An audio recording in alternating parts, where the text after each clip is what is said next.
qondagi may yuqorilab ketishga hamda qanday davolash qilamiz degan chig'imizda Abdumjid akam shu qondagi may yuqurlab ketdi deyotgan mushuni qanday davolaymiz mush to'g'riliq so'zlab bersangiz. bo'ladi ukam.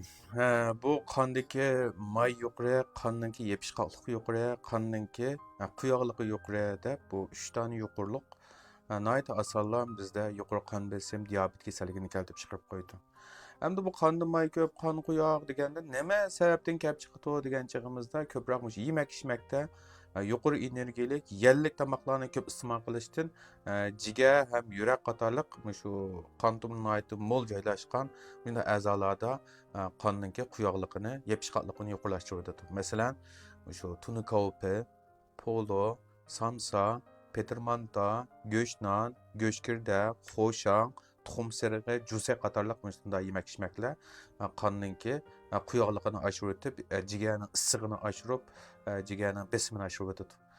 Bu yemak-ichmaklar qonning yepishqoqlik yuqorligini oshirayotgandan keyin jigar ham yurakning atrofini may qoplab, yurak qilqon tomirlarida tariyish, to'silish, keyin ig'irlashgan chig'ida yurak muskuldagi yurak sanjiqi, yurak muskul tiqilmasi, har xil tajisman arteriyaniki bo'tqisman qetish qatorliq kasalliklarni keltirib chiqarib qo'ydi.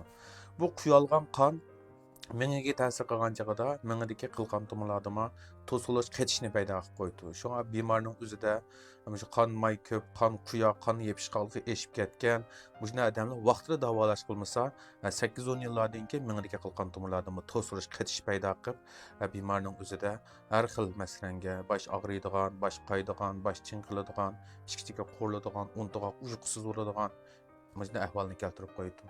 Onundan bilak bu quyulgan qon suaklarga ta'sir qilgan chog'da nihoyat osonlar suakda o'sikchilarni zingsing paydo qilib qo'ydi. Ayollarda bo'lsa ko'krakda nihoyat oson o'sikcha zingsing paydo qilib qo'ydi. Baliyat qudumi nihoyat oson har xil o'sikchilar paydo qilib qo'ydi.